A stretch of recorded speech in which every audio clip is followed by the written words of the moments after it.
Welcome to the ExecMBA podcast. I'm your host, Brett Twitty, and you are listening to a new episode. On this episode of the podcast, I'm excited to share my recent conversation with Jonathan Vassil. Jonathan is a graduate in our Executive MBA class of 2018. He is also part of the leadership team at Toast, a software company focused on the restaurant industry.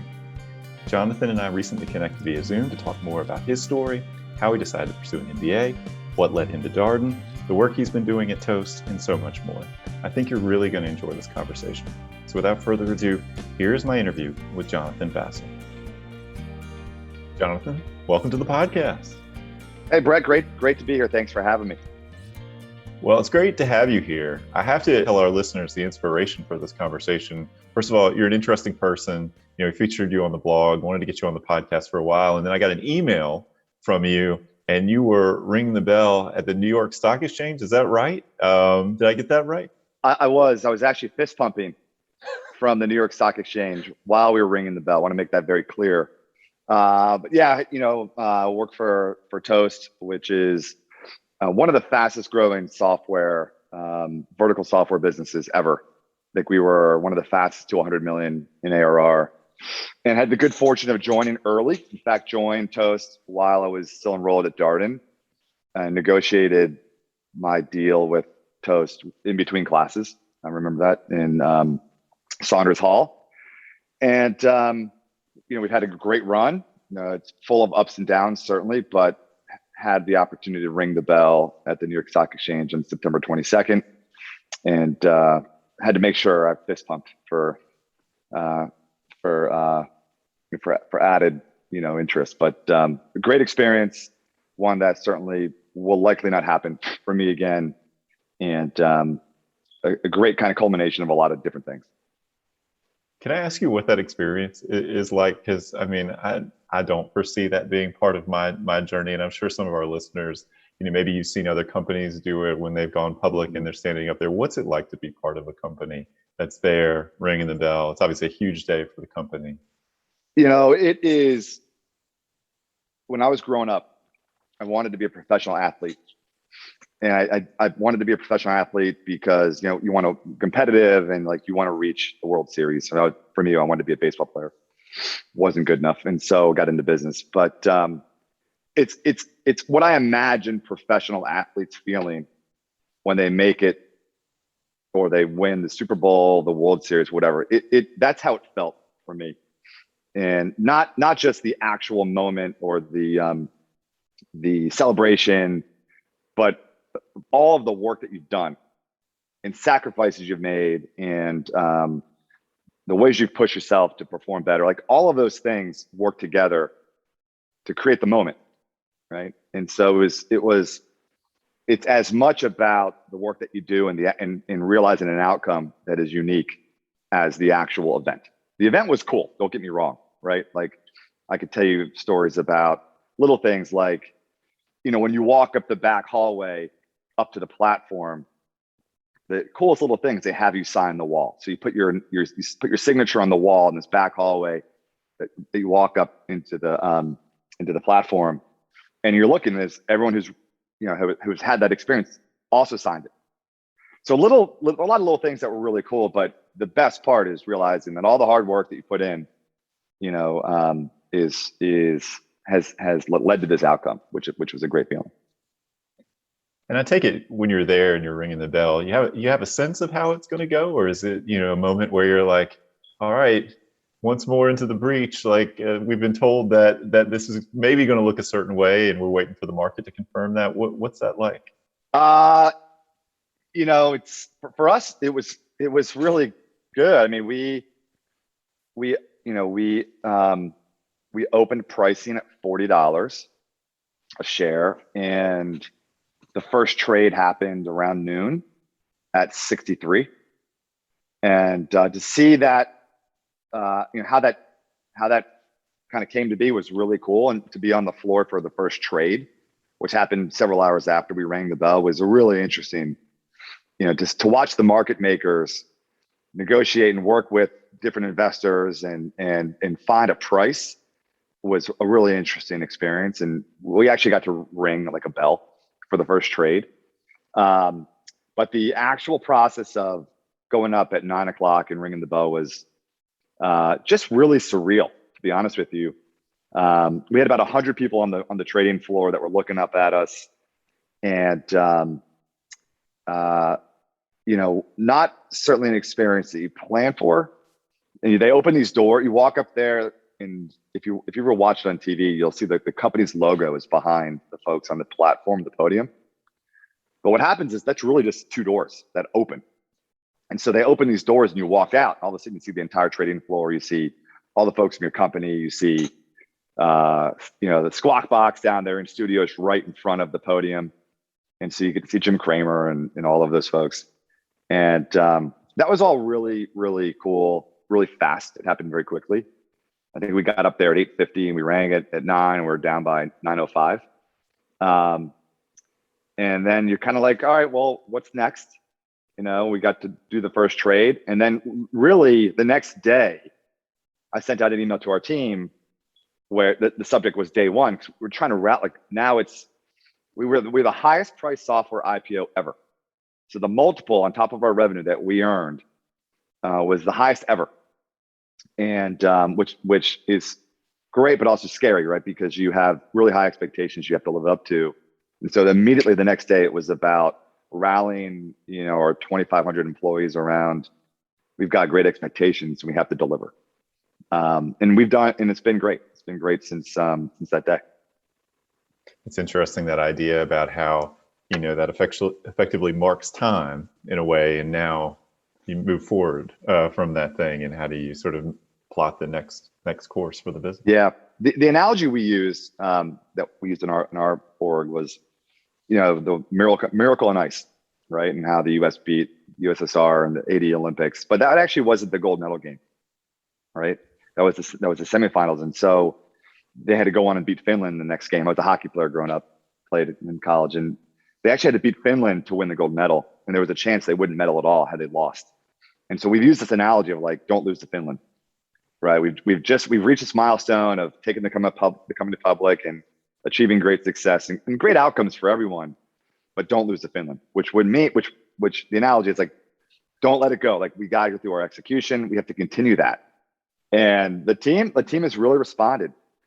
The team has really responded. And I could talk forever about why that is, but we've got great people and great leadership, and try and keep it very simple for ourselves.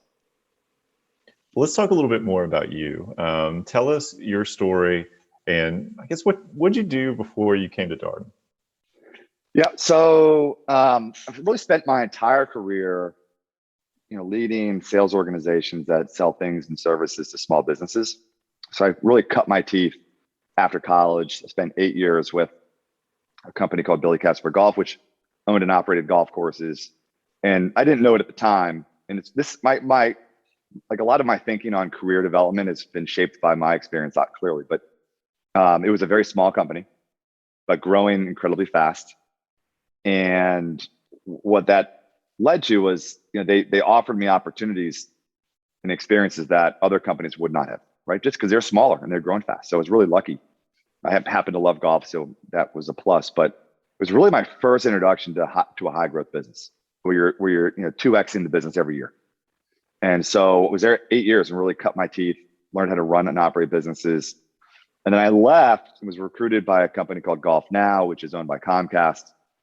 And Golf Now was basically the open table for tee times in the golf space. I spent 4 years there. Again, another high growth business where you're 2xing every year. We went from 15, 16 million in revenue. To the time I left, it was north of 150 million.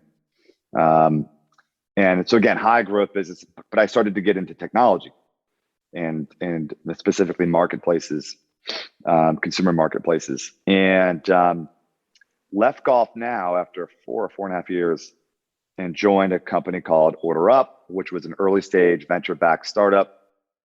We raised 7 million in our Series A from Revolution Ventures, which happens to be out of DC, and it's Steve Case's kind of early stage venture fund. We raised at the same time as DoorDash, right around the same time. We were based in Baltimore. They're based obviously in Silicon Valley. And that was my first opportunity to kind of grow a team, build an organization from scratch, right? And we were attacking food delivery for restaurants that didn't offer food delivery. It was a really fascinating product. And it was also my first time working for a venture-backed startup and having equity or piece of the action, which was important to me. And we were acquired by Groupon about 15 months after we raised our Series A. So now I've got another first. It's kind of my first liquidity event or outcome, which was great. And we went to work for Groupon, acquired us, and then I led. I was a VP of sales at OrderUp, and then led the sales organization for Groupon that sold into restaurants.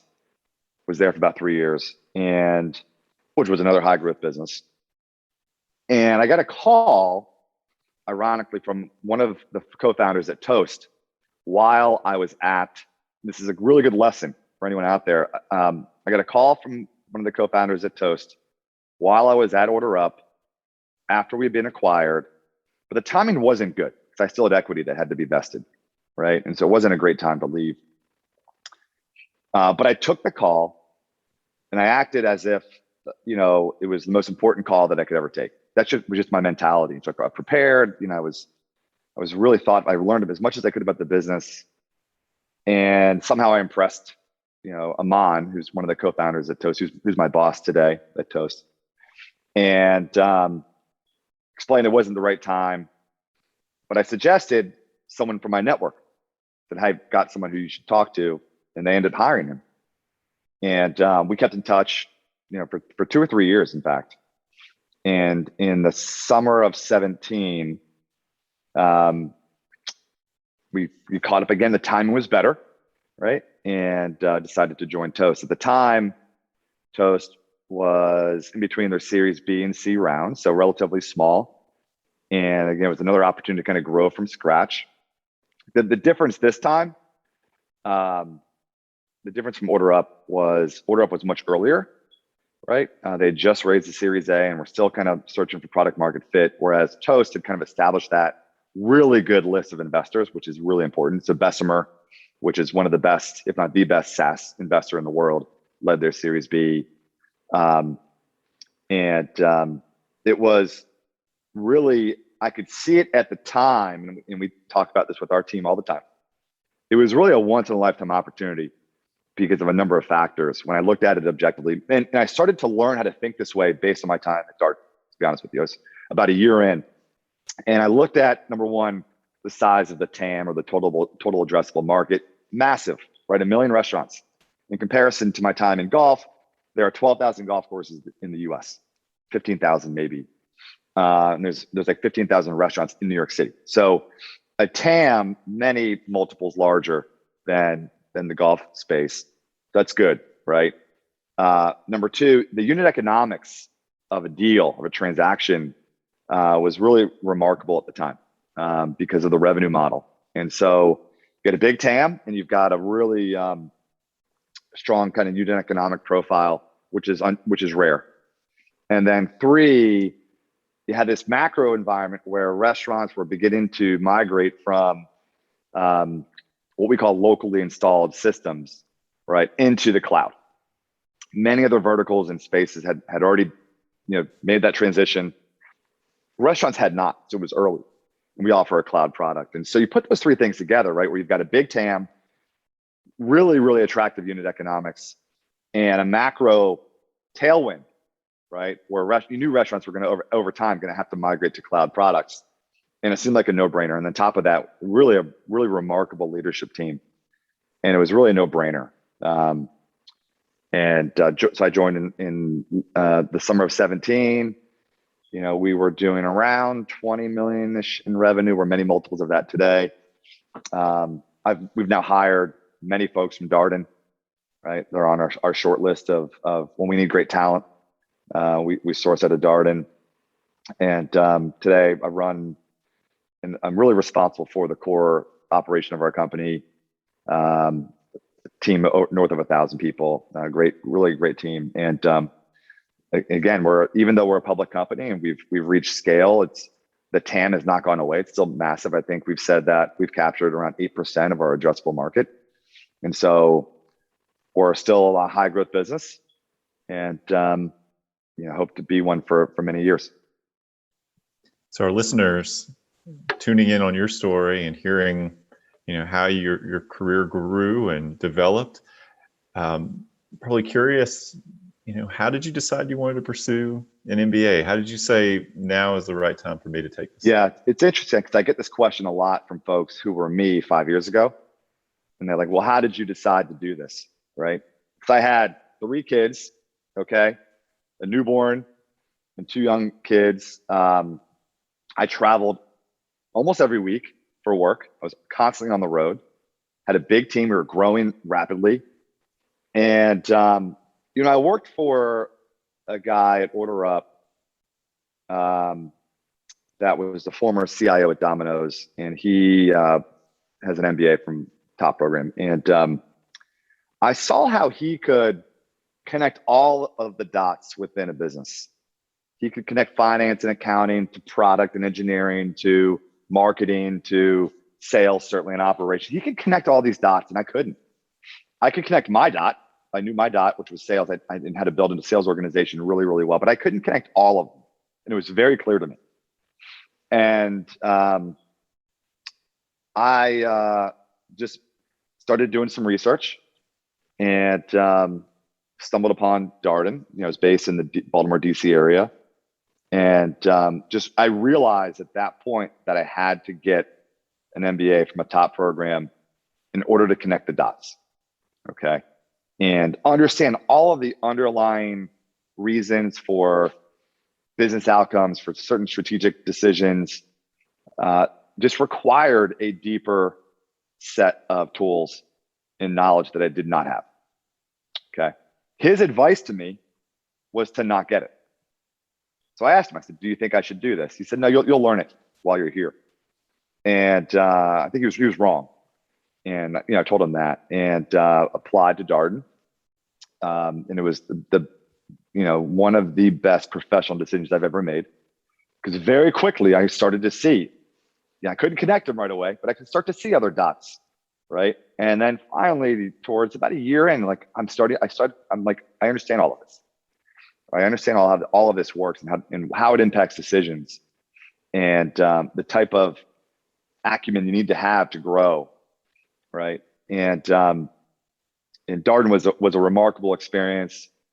I thought really everything was exceeded my expectations, and really enjoyed my time there. I would tell you, and I tell folks this all the time, folks that ask me about this.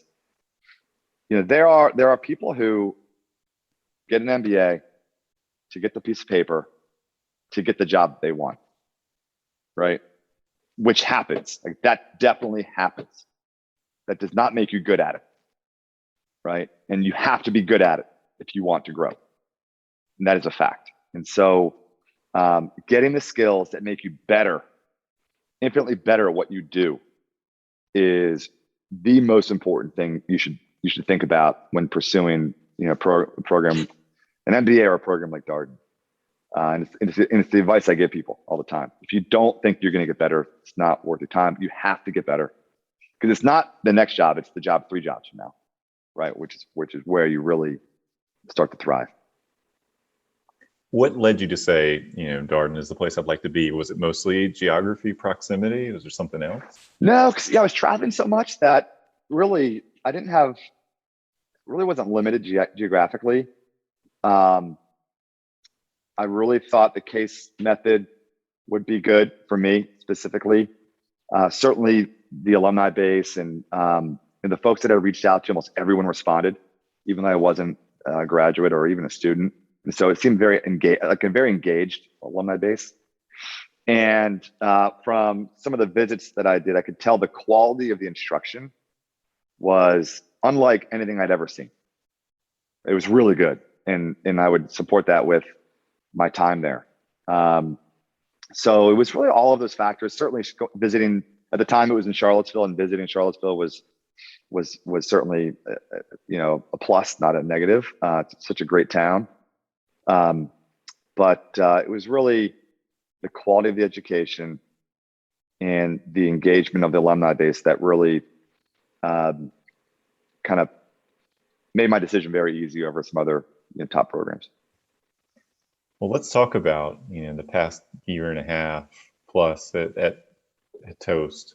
Sure, some of our listeners are listening to your story and kind of thinking about, all right, the pandemic disruption, hospitality, restaurant industry must have been a pretty wild ride between when you joined the team to ringing the bell. What happened in between? Not necessarily a linear path.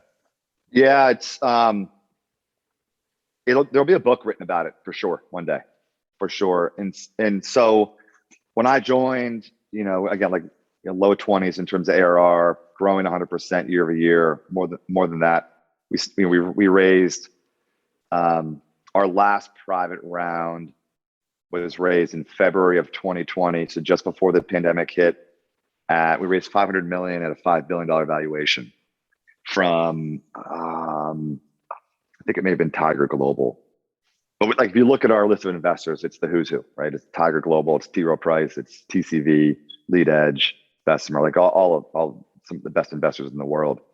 So we raised, and we were really excited because we raised $500,000 and only gave up 10% of the business. Like, this is crazy. And then COVID hit, right? And we'd seen elements of this in our supply chain. We sourced products from Asia in late 19, early 20, but we weren't sure. We were thinking about it more from a supply chain disruption than a demand disruption. But it became very clear in early to mid March that we it was going to be a real problem. So we went through and kind of modeled a worst case scenario, and which was the prudent thing to do. We had a reduction in force of about 1,500 people, which was about half our company, which was very difficult. And that happened in early April. And so you're going from the high of raising a significant amount of capital, right, at a really high valuation, to trying to preserve that capital in about 45 days.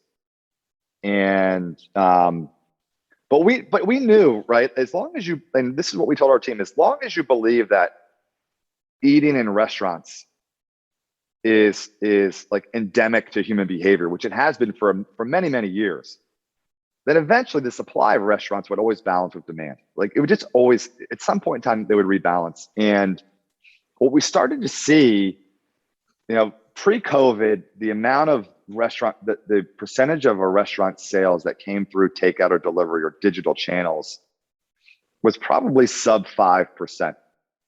Okay. And in April or May, probably May, the percentage of a restaurant sales for Toast customers that came through takeout or delivery was around 80%. And we've seen this, we've seen the acceleration to e-com and digital channels and the digitization of analog businesses. That's been well documented over the last 18 months, but we really started to feel it.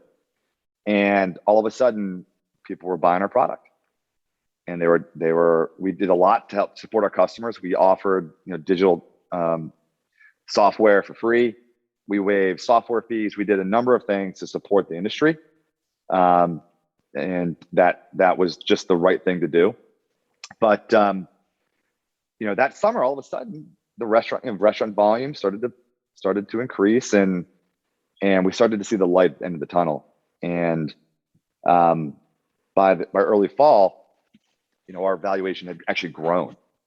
So despite the reduction in force and despite the impact of the restaurant space, our valuation actually grew by almost 50% by early fall of 20.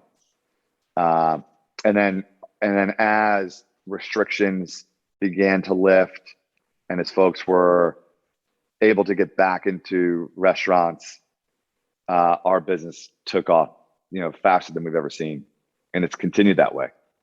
And so, a year later, here we are in September of 21, and we're ringing the bell, and our growth rate has actually accelerated. And the restaurant industry, while not perfect and still suffering from labor shortages and a number of really difficult challenges, the restaurant scene, restaurants are busy, okay, and they're recovering, and we think we've played a big role in that.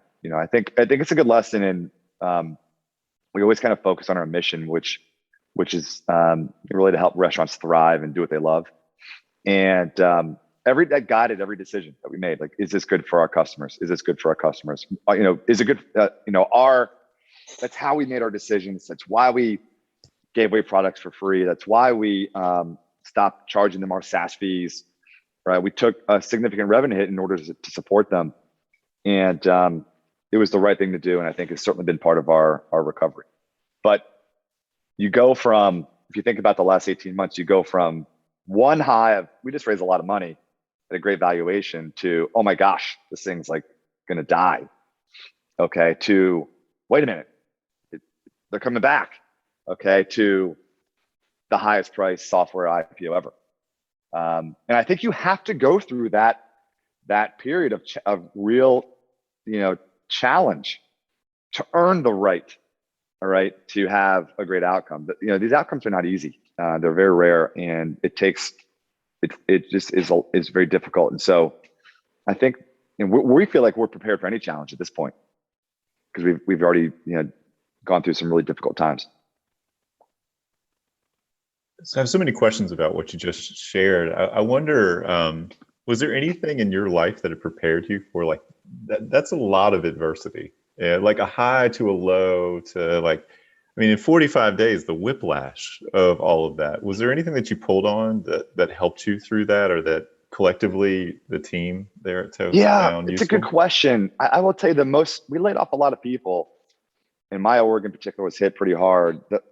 One of the most difficult conversations I had was actually with an MBA summer intern from Darden that had interned with us in the summer of 19, accepted a full-time offer in the fall, and was set to start with us in May 2020. That was the most difficult conversation I had. And he actually now works for us. So by July, we're like, hey, we want you to, and he's doing an amazing job. But I think what we thought about was, at its core, it was going to be temporary, right? Like, restaurants are just not going to go away. And actually, if you look at the data, if you look at, we found this graph that showed basically restaurant sales volume by year for the last 30 years. And we looked at, 2007, 2008, we looked at all of the moments, 9/11, all of the moments of great disruption. And really, the delta between, call it the trailing 3-year average, and the decline in those periods of time was not significant. It really wasn't. And, like, God, it makes sense, because you have to eat. Like, you just, you have, it's just part of,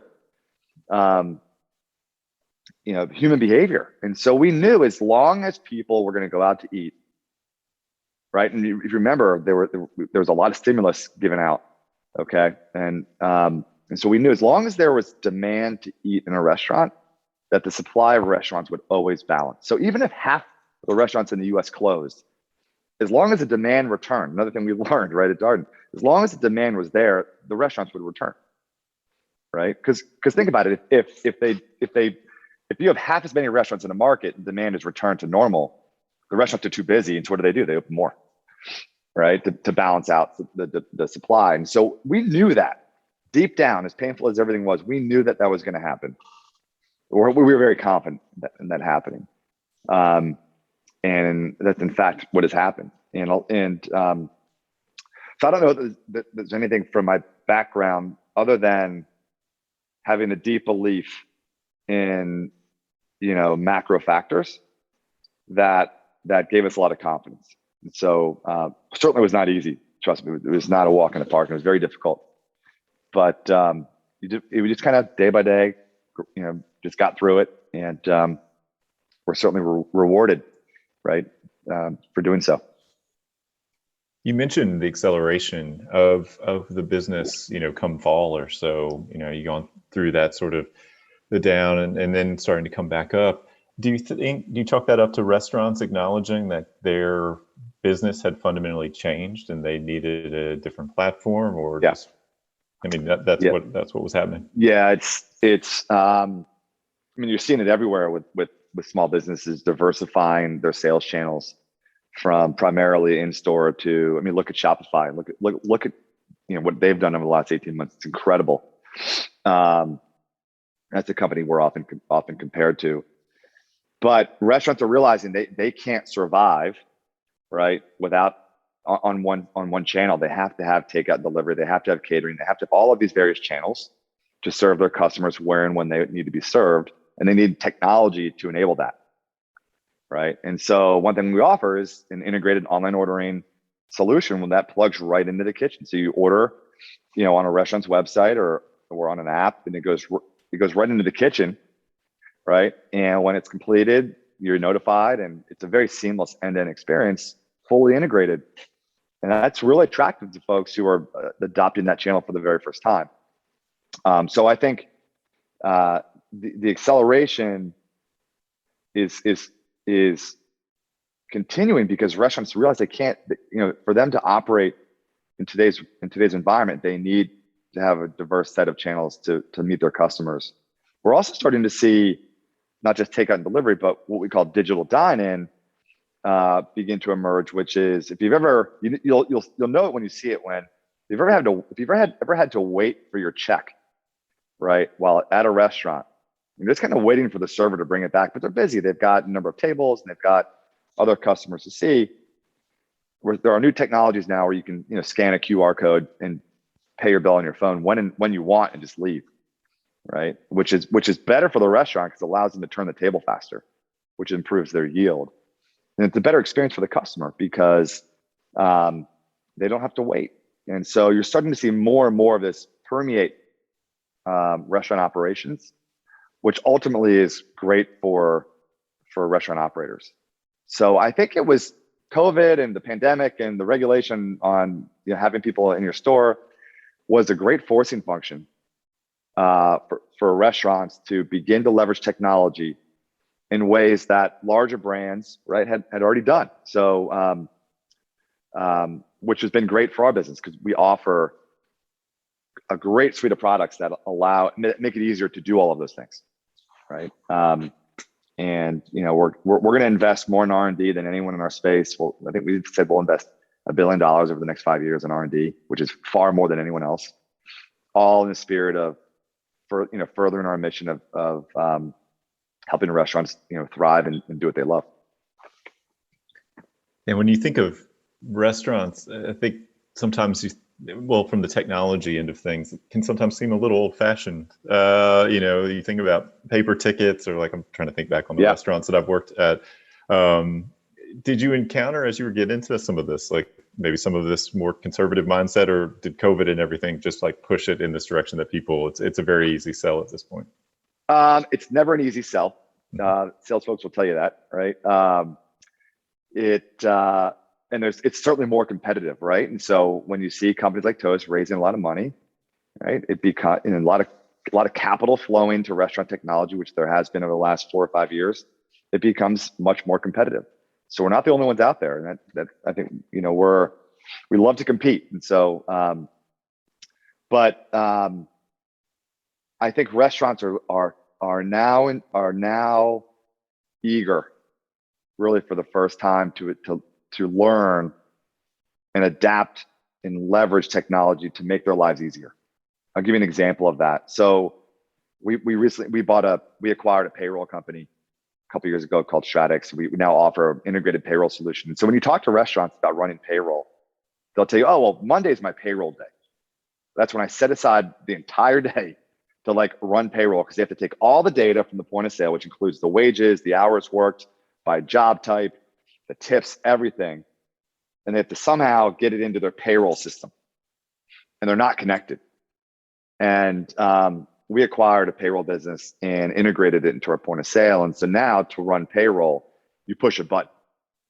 Okay. And so it saves an incredible amount of time for restaurants who would ordinarily spend an entire day running payroll. Now it takes, just a matter of, a few clicks. And so there are a lot of ways we can help restaurants in that sense of the point of sale is the main artery, the main hub of the restaurant, but there are all of these other elements that plug in to make their lives easier. You've probably worked in a restaurant. I remember I worked in a restaurant. 70% of our team has worked in a restaurant. The process of calculating tips at the end of the night is like a crazy one, right? We've got spreadsheets and like formulas, and you're trying to allocate to the busboy and to the server and to the bartender. It's crazy, right? It's manual. We had now have a feature where you push a button. It's all done for you. So it's really a great example. There are many, many examples like this of us leveraging technology to automate workflows and processes that ultimately save restaurants and restaurateurs a lot of time and a lot of money. That's a big part of our growth story. And I would imagine, since many restaurants are small businesses, maybe they have a few stores, but many of them may just be one store. It's hard for them to make these kind of technology investments on their own and be very capital intensive, very expensive. Yeah, I think because we're also, we've an integrated payments solution with our product, we're able to offer really unique and creative financing opportunities for restaurants, right? And so there are ways where we can eliminate all of the upfront costs, as an example, and amortize it over time. We are lending to restaurants. We have a loan program where we'll lend to restaurants for expansion, for the new fridge that they may need, to build a new patio, to whatever it might be to grow their footprint, because we are involved in their payments and their credit card processing. We can underwrite loans to them in a really, really healthy way, which helps them access capital, and it helps a market like restaurants who have traditionally been, whose access to capital has been very limited, right? And it's opened it up and allowed them to grow. So, the story of how we help restaurants may have started with the point of sale, which is the main artery, but it will really be written by all the different ways in which we can help them, whether it's lending, whether it's payroll, whether it's helping them digitize their offerings, email marketing, digital things as simple as digital gift cards, right? So we're investing quite a bit to help make things really, really easy and efficient for them. How has your Darden experience been helpful to you, Jonathan, as you've gone through all of this? You work at Toast. Do you still pull on some of the learning from that time? For sure. Yeah. I mean, I spend most of my time thinking through, certainly the people leadership aspect is a significant component. We got a large team, and so understanding how we've defined the value proposition for our team, defined and delivering the value proposition for our team is a significant component of what we do. We do a lot of modeling, right? And trying to understand, what do we need to achieve certain goals, or how will things happen? It often starts in a spreadsheet. And so a lot of the modeling skills that I learned at Darden have really helped. One of the early things that we did that I learned in a DA class, which was hard for me, right, was distribution of data. And one of the first things we looked at when we joined Toast was looking at the distribution of our team's performance. And it was, what we found was looked a lot like an 80-20 or Pareto, where a small percentage of the team was really carrying most of the performance. And so we set a goal to flatten that out, right? And we really focused on having a more balanced distribution of performance across our large sales force. And that led to a number of, changes to our comp plans, to how we thought about resourcing, enablement, different things. And today it's flipped. Like, we have a really strong distribution of performance, but that would not have been a thing that I would have thought of, right, pre-Darden. It was something I learned in DA and started to think, well, how can I use? And that's the value of the executive program. Like, you're working, okay, while you're in school, and so you'd sit in these classes and think about, how could I relate this to what I'm doing right now, which was such an advantage, right, to actually take something that you're learning in a academic setting and apply it to the real world, like the next day. Okay. And so that really helped me. But there are things like that I pull on every day that I still have all of my old cases printed, and I refer back to them when I'm thinking through a challenge or a problem. So it's certainly the gift that keeps on giving.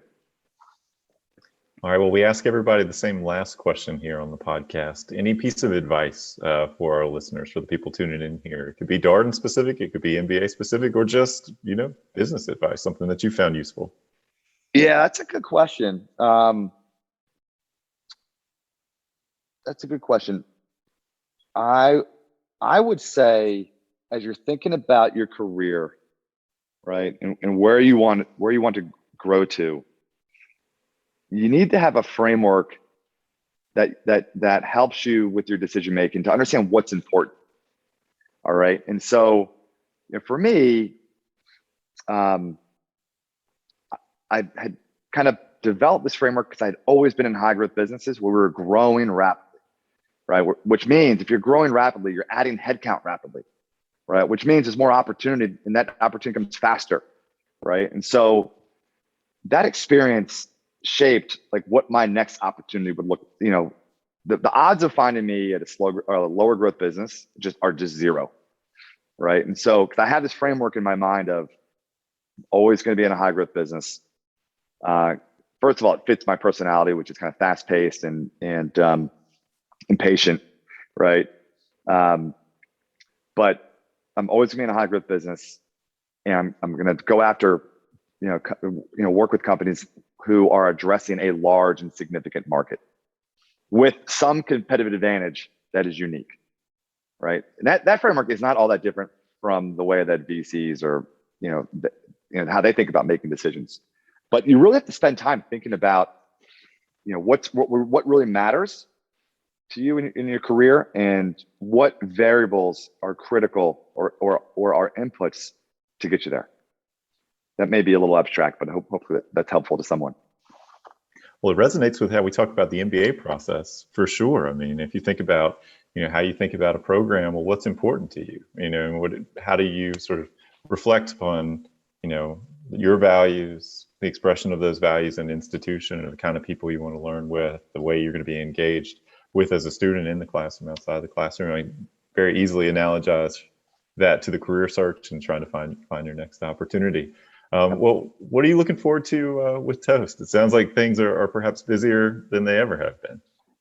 They really are. We were just commenting on that earlier today. It seems like we have a lot happening. If you read the S1, if you read, the things we've said about our business, we have only captured a very small percentage of our TAM, and we think, we have the opportunity to build a very, very unique business. And so it's not losing to Finland. That's what we're focused on, right? And delivering upon what we've already built, and helping folks grow their careers within our company and reach goals that maybe they didn't think they could reach, and delivering a ton of value for our customer. That's what we're really focused on. Jonathan, I know how much you have on your plate. Very busy person. Thank you so much for taking time out of the podcast. It's so great to catch up with you, to hear about all the great things that are happening at Toast. Thrilled for you when you sent me the photo. Thank you so much for sharing the good news with us, and for coming on the podcast and sharing your story with our listeners. Yeah, thanks for having me. Hopefully this was helpful, and I'll look forward to connecting with you all soon. And that was my interview with Jonathan Vassil, member of our Executive MBA class of 2018. As always, if you have any comments, suggestions, requests, anything you'd like for us to cover here on the podcast, we're all ears. We can be reached at exec, that's ExecMBA, at darden.virginia.edu. Until next time, stay safe, be well, and thanks for listening.